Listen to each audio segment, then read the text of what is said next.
Good morning. We started this series last week called Character Tour, and so we're going to look at some of the characters in the Bible, especially we're going to go back to the Old Testament. But maybe you remember when you were younger going on a vacation. Anybody remember those types of things? I mean, they were always the most fun, right? Some people say no, not exactly. But I always look forward to school being out and then the adventures that we would go on because those were the times that you felt like, you didn't have to learn anything, didn't have to study, you could leave all the books and all that behind. But as I look back in life, one of the things I recognize is it was during those times, many times it was during those adventures or those vacations that I really learned a lot, because it was during those times that you took the things that you learned in school and you actually put those things into practice, and you sort of figured out that life never ends, meaning you constantly learn. You're constantly thinking. School, in one sense, I know this is going to sound bad to a lot of kids, school is never out. Sorry, In fact, it's a mistake not to think that way and not to continue to learn and not to continue to apply those things, because God has plans for us that we're always learning and always. In fact, this is one of the things I think that people make a mistake in. They think about learning and they think about knowledge and things like that as only something that happens in the classroom. And there's a classroom of life where you learn so much more than you would necessarily in just an academic setting. I know for some people in academia, they won't like hearing that, but that's just the reality of it. That was something that came out later. It's why you probably heard before, maybe from your grandfather or your uncle, maybe your dad even said this when you said, "Where'd you go to school?" And he said, "I grew up in the school of..." Yeah, that's exactly, Hard Knocks. That meant, I had to learn it as I went. In real life, actually how it worked, and that's a good thing, because we all have to learn it that way. In the Old Testament, there's a guy, and especially when we talk about adventures, named Abraham. And I think when you look at Abraham's life, Abraham was an adventurer. But there were a lot of things that Abraham had to prepare for the adventures of his life. And God took Abraham through a lot of things to prepare. Remember Abraham's life? Abraham is a guy, this is after Noah's Ark and all that, and the fall of mankind, and all those things have gone on. And Abraham is considered the father of faith, or the father of what would be the Jewish nation, because God calls Abraham to leave his homeland, leave his family, pack up, and go to this new land. And he lived in what would be modern day Iraq or Iran, over in that territory. He packs up and he leaves. Abraham would have been from a culture and a family that worshiped many gods and many idols, but he's called to follow this one God who created all of creation and created Abraham, had plans for him. He picks up and he leaves, and it says he doesn't even know where he's going. It's just trust me, believe me, follow me. And for Abraham, life is going to become a series of tests. In fact, I put this in your outline. Life is a test. I think it'll pop up there. Is it going to pop up on the screen right behind me? Is it going to pop up on there it goes. Okay, just want to make sure it was. Life is a test. And Abraham is about to face the most difficult or the most important test of his life. Now, if you remember, Abraham had no children, Abraham and Sarah, and God gave him all these promises about how he's going to build him into a mighty nation, and how Abraham was going to have kids, more than he could count. And Abraham is like, that's really great, but we don't have any children. And if you remember, Abraham and Sarah kind of figure out how they're going to do it on their own. And Abraham takes Sarah's handmaid, has a child by Sarah's handmaid. God says, it's not the way it works. These are my plans. These are things I'm leading you into. You don't have to fix it or figure it out. And Abraham finally has a son. He is called the child of promise. And it's a picture that we live by our faith that God will fulfill his promises. And that son, do you remember Abraham and Sarah's son, the child of promise? His name was what? Isaac. Good. Okay, you know who Isaac is. And Isaac is born when does anybody remember Abraham is how old? He's 100 years old. I mean, and I love to say this, Sarah was 90. This is one of those things like, Sarah's been waiting her whole life, finally have a child. And I know I say this to be funny, and at 90 years old, she's probably going like, what was I thinking? This is not a blessing. I'm 90 years old. Who's going to take care of this little boy and all too? But, Isaac is a blessing. Man, they are so excited. This is the greatest gift that they could ever receive. In fact, Abraham, in his older age, would certainly have said, if he were here, it's not my wealth, it's not anything to do with position, it's not anything to do with things that I own. The greatest blessing of my life, by far, is Isaac, my son. Isaac is my future. My possessions aren't my future. Isaac is the hope of what is ahead. My position has nothing to do with that. It's my son. This is a life that I can pour myself into and that will move on after me, and the promises that God has made will be fulfilled generation after generation. So this is exactly the way Isaac was viewed by Abraham. And at this point, Isaac is a young man, so we're guessing that Abraham must be, 115 years old at this time. So he's up there in age, and here's the greatest gift that he's been given, and he's going to be asked to do something with this gift. This is life as a test. Look at these verses. This is what it says in Genesis chapter number 22. It comes after God's greatest blessing. After this, God tested Abraham. God said, Abraham. Yes, answered Abraham. I'm listening, and look at what it says in the next verse, verse 2. He said, take your dear son Isaac, whom you, what? That's an understatement.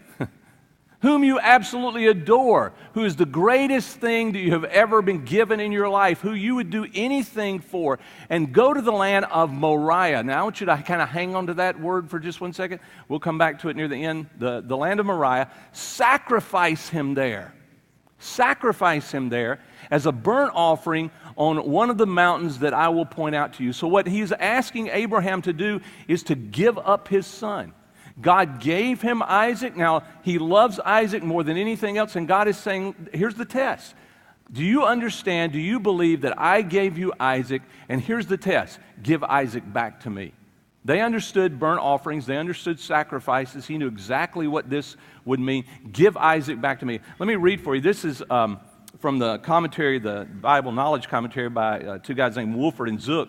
Here's what they say on this verse. This is better than I could say it. The greatest test in the life of Abraham, God tested him, playing off this verse, came after he received the promised seed, that was Isaac, following a long wait. The test was very real. He was to give Isaac back to God.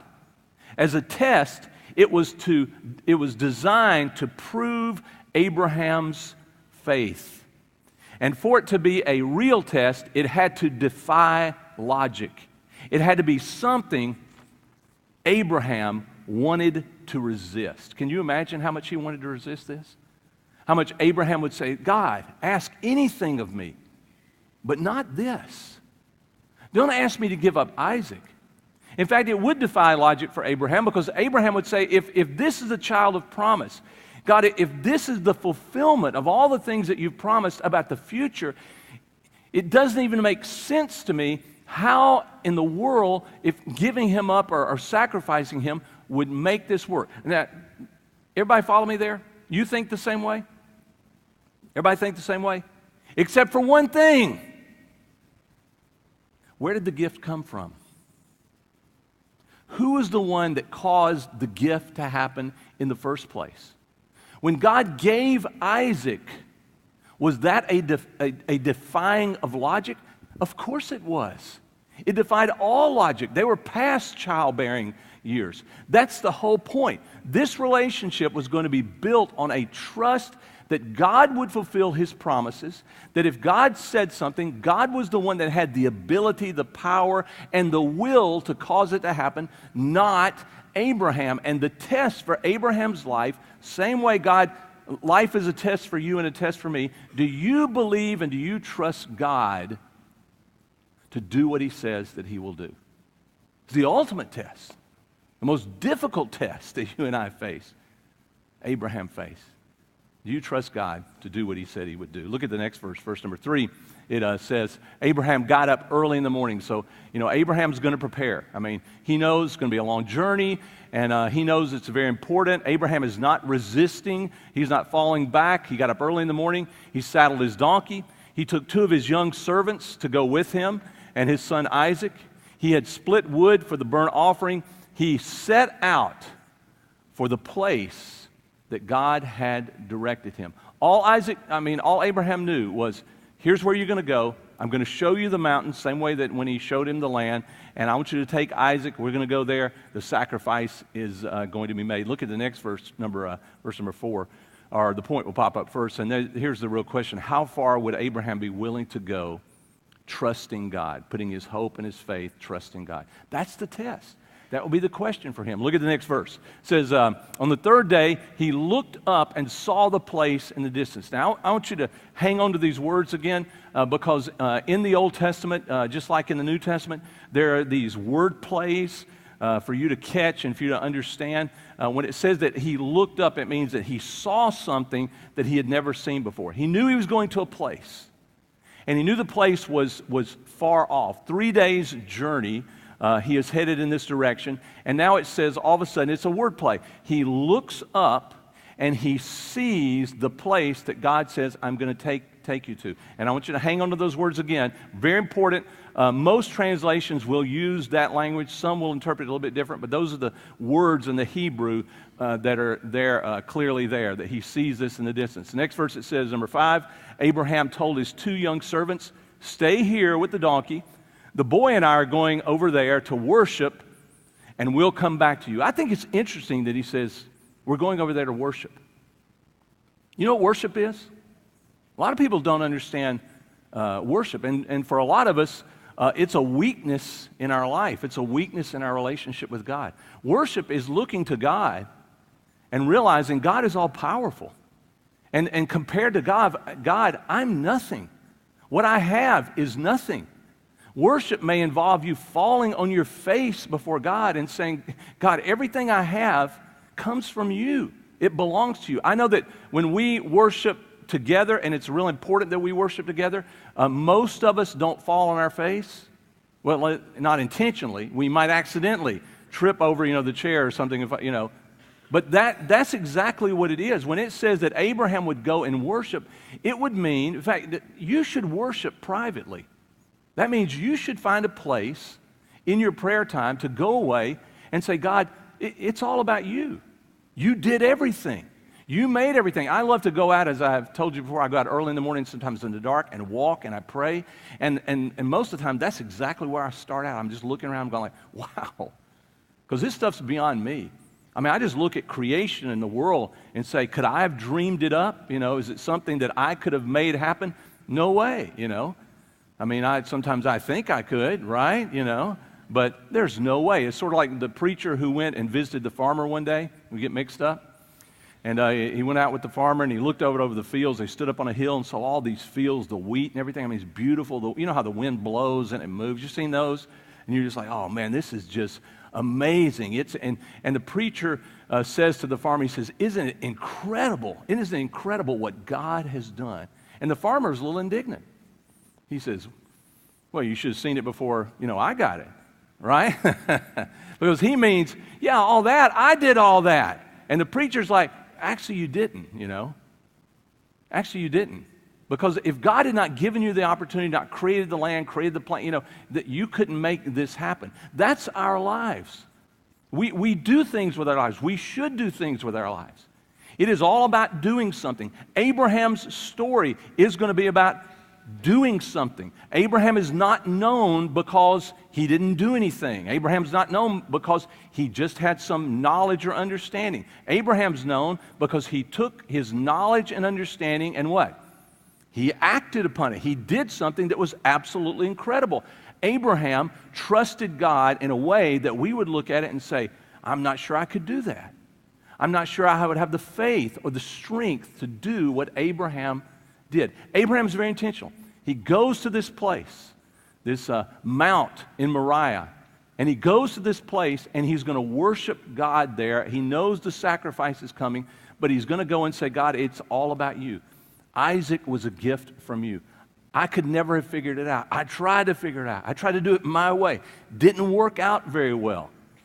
But you gave the gift anyway. Okay, here we go. Next verse. Sorry, mini sermon. Here we go. Next verse. It says, Abraham took the wood for the burnt offering. He gave it to Isaac, his son, to carry, because they're going by themselves now.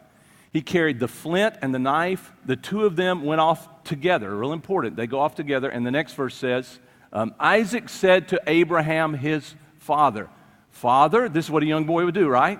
Hey, Dad, let me ask you this one question.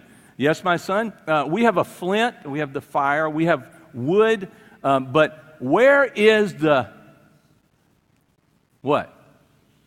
Where's the animal? Where's the sheep? Because, I understand all this. I know what we're going to do because Isaac had certainly seen his father worship before. He'd certainly been taught all the stories from Abraham about how God had led him and how faithful God had been. So Isaac understood making this offering to God. They would take from the best that they had, and they would suffer loss. They would give the best that they had as an offering back to God to acknowledge that everything that they had came from God. All the blessings in their life came from God. Abraham would say, all of my prosperity has come from God. Hard work, doing something, absolutely. It's still a gift that has come from God. And he would have taught his son to acknowledge that. So Isaac is doing the natural thing. He says, okay, I got it. I understand. But there's one thing that's a little strange here, Dad. Where's the offering? Where's the sheep? Where's the ram? And I love this because I think in this next verse you're going to see this in Abraham's answer. You're going to see that Abraham answers in the only way that Abraham knows how to answer. I think that pops up there. The only answer that Abraham knew how to give. Because Abraham didn't know what to say about where the sheep or the lamb was, just like he didn't know what to say about how Isaac would be born, or he didn't know how to say in so many things that God had done in his life. So he says the only thing he knows to say, here it is. He says back to his son, Son, God will, and here's that word again. What is it? God will see to it that there's a sheep for burnt offering, and they kept on walking together. They kept going to that place. The reason I put that word see in again is because most of your translations will say, he said that God will provide. But in the Hebrew, it is actually the word God sees. It's a word we get Jireh from it. So you'll hear the phrase Jehovah Jireh, and we'll say the God who provides, but it's actually the God who sees. It means he sees what you don't see. You don't know how he's going to provide, but God sees, and it absolutely plays into the phrase, God sees to it. He causes it to happen. And then you get a chance to see how God fulfills and how God does this. So this is all about Abraham learning to what? See, right?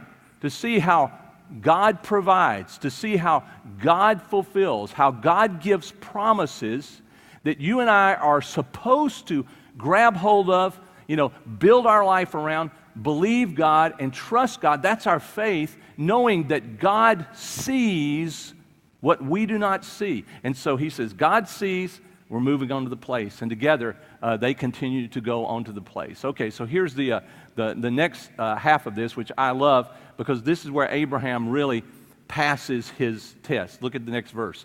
It says, they arrived at the place, this is where God had told him to go, to which God had directed him. Abraham built an altar there. The altar was all intended to be the place of sacrifice and the place of worship to God. He laid out the wood, and then it says, then he tied up Isaac, and he laid him on the wood. Abraham reached out and took the knife to kill his son. And then the next verse says, just then the angel of God called out to him from heaven, Abraham, Abraham. Abraham says, I'm listening. Now, listen, let me give you the literal translation in the Hebrew. I know that's how it comes across because that's how we understand. The literal translation, the Hebrew, if you read it, says, Abraham said, I was hoping you'd say something, God. I was hoping that it wouldn't end right here. Thank thank you for actually making a noise because, man, I was just, kind of like at the last moment and a loss, and I didn't know exactly what to say, but it's real difficult to translate all that. So they just put, yes, I'm here, right? Could you relate to the literal translation? It's my literal translation. Of course you could. Abraham is dying inside when he naturally tries to figure it out.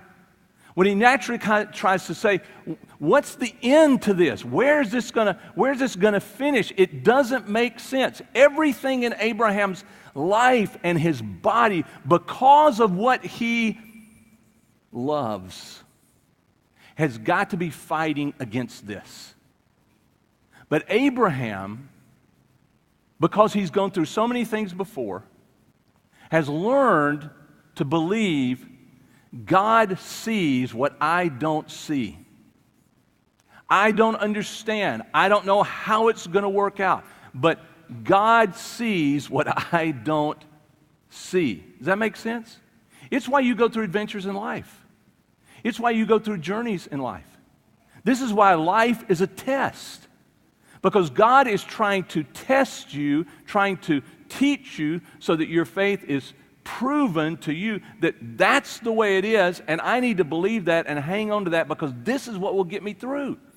If this is not true, if God is not the one who fulfills His promises, if God is not faithful to the words that He gives, if He is not, then we have believed in vain.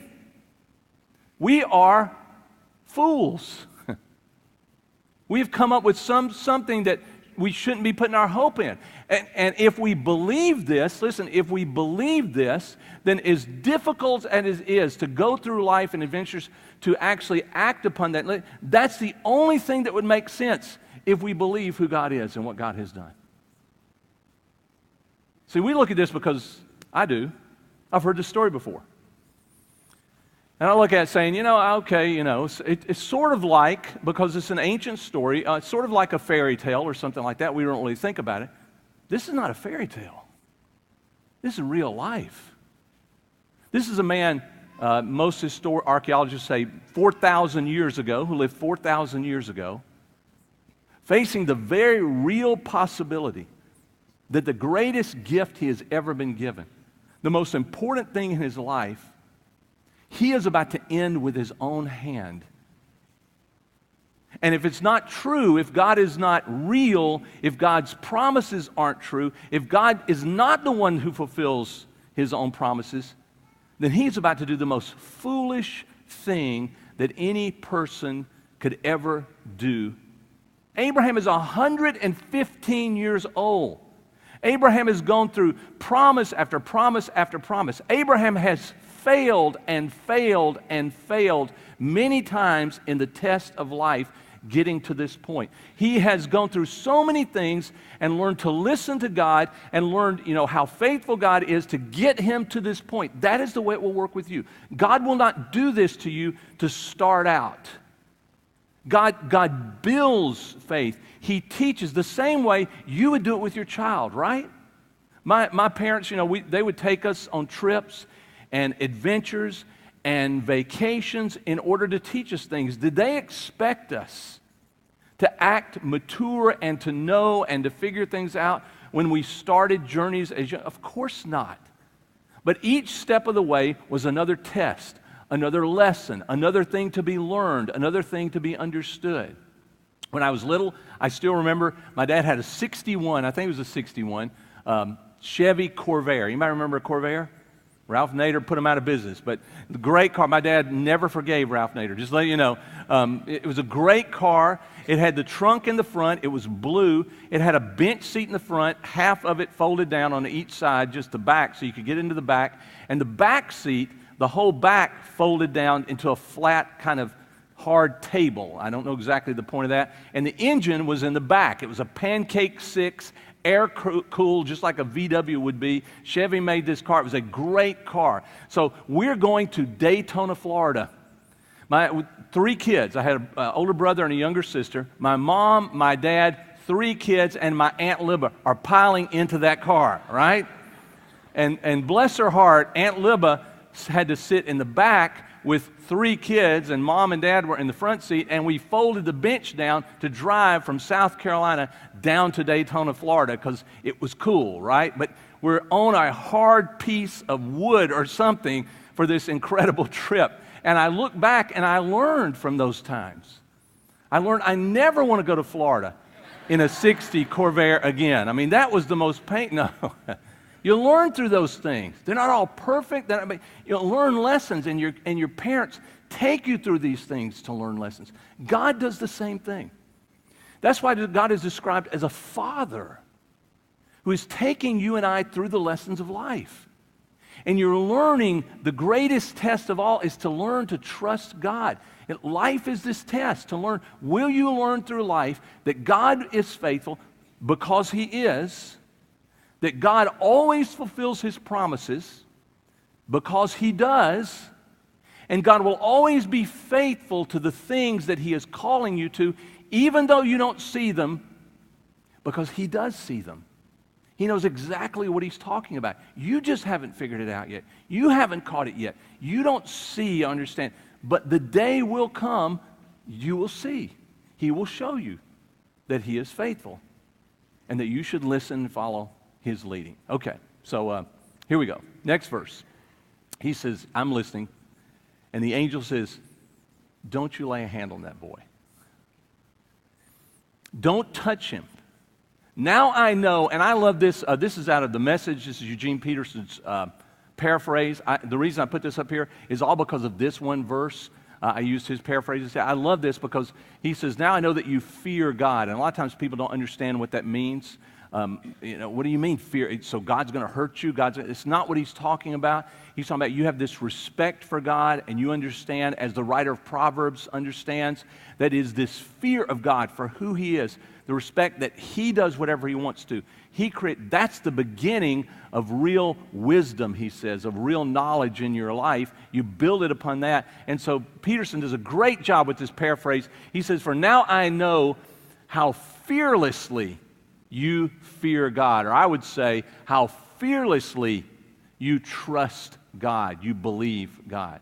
That's a great understanding. Now I know, Abraham, how fearlessly you're not afraid of anything else in comparison to your fear or your respect or your understanding of who God is. You didn't hesitate to place your son, your dear son, the one you love more than anything else, the one you would do anything for. You didn't hesitate to place him on the altar. Next verse says, Abraham, that word comes up again. Abraham what? He looks up. He saw something. Abraham sees what he never saw before. And I'm going to ask you this question when I read it. He saw a ram caught by its horns in the thicket. Let me ask you a question. You think that ram was there before? You think that God just at that moment miraculously caused the ram to just appear caught in the thicket? Or do you think the ram might have been there in the thicket before, caught in the thicket, and Abraham just did not what? He just didn't see. Because if I'm Abraham, let me tell you, I wouldn't have seen it. I don't know what the answer to the question is. But the point is, all of a sudden he sees what he did not see before. All he can see right now is, I'm about to lose my son. The thing I put all my hopes and dreams in. And all of a sudden, when his hand is stayed, when the angel says, stop, don't you do it, don't touch your son, all of a sudden now he sees. There's the ram. There's the answer to Isaac's question. That I didn't bring the ram. I didn't bring the sheep. Who brought the ram and the sheep? Abraham would say, God did. In fact, God had planned all along that this would be the sacrifice. He just wanted to know, if I trust him, I believe him. He says, Abraham took the ram. He sacrificed it as a burnt offering. I love this. In the place of his son. This is really key. I'm going to show you why you need to understand this, and why you will see this theme all the way from Genesis in the Old Testament all through Revelation. But let me finish this passage. A few more verses here. Next verse says, it will pop up there. Abraham named the place God Yireh, or God sees it. We would say Jehovah Jireh, and it means God sees, God provides. And so he names this place after that. He said that's where we get the saying, on the mountain of God, he sees it, or he sees to it, or he will provide. Next verse, number 15 says, the angel of God spoke from heaven a second time to Abraham, and this is what he says. I love this speech. Look at this.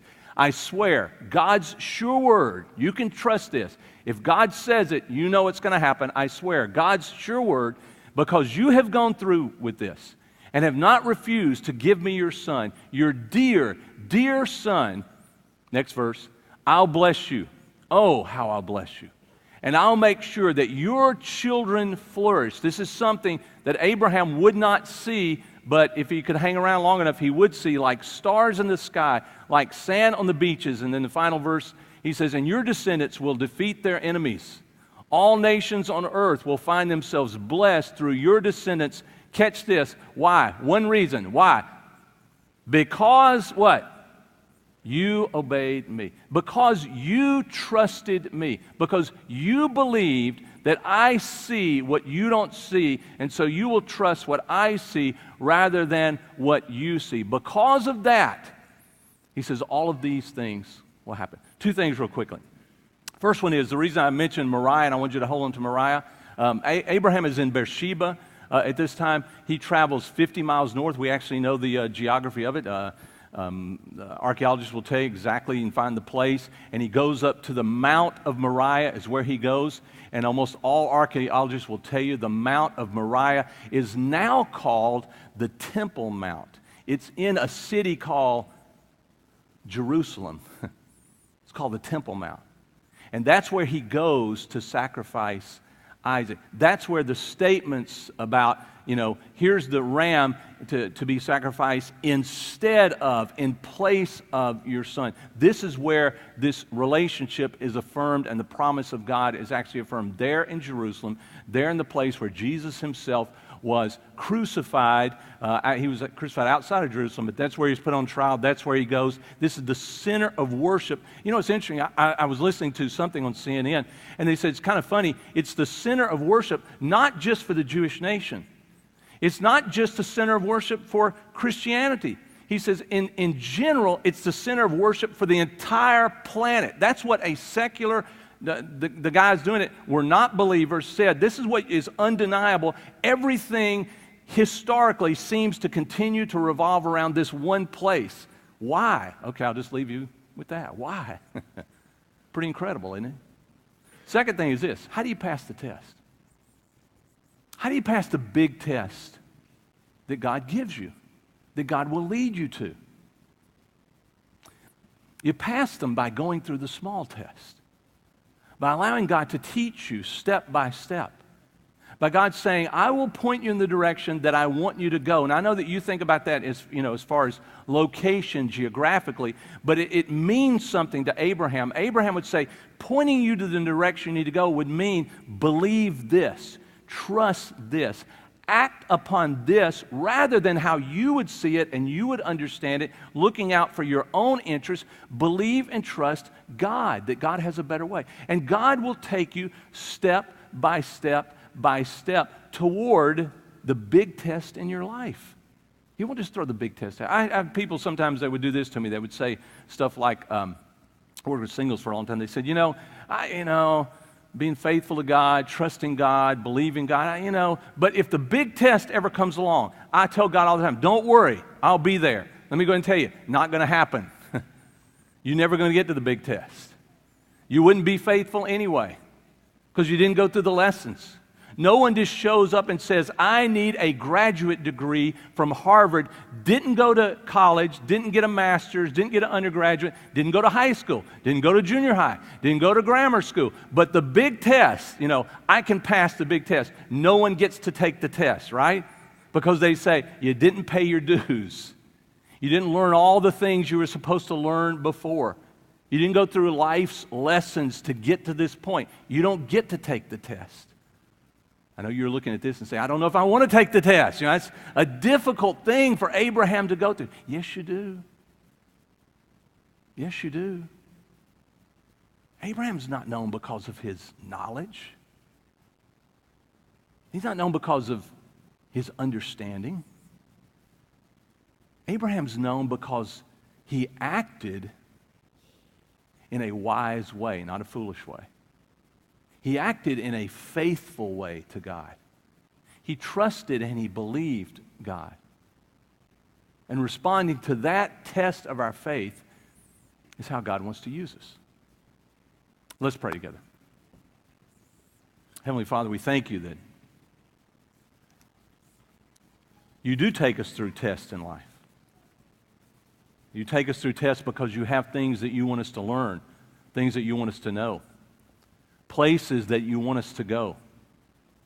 There are adventures that we could never imagine, that could never understand. And you take us through a life of preparation. We fail many times. We fail to do the things we're supposed to do, only to be shaken again and called to wake up, to learn, to move forward.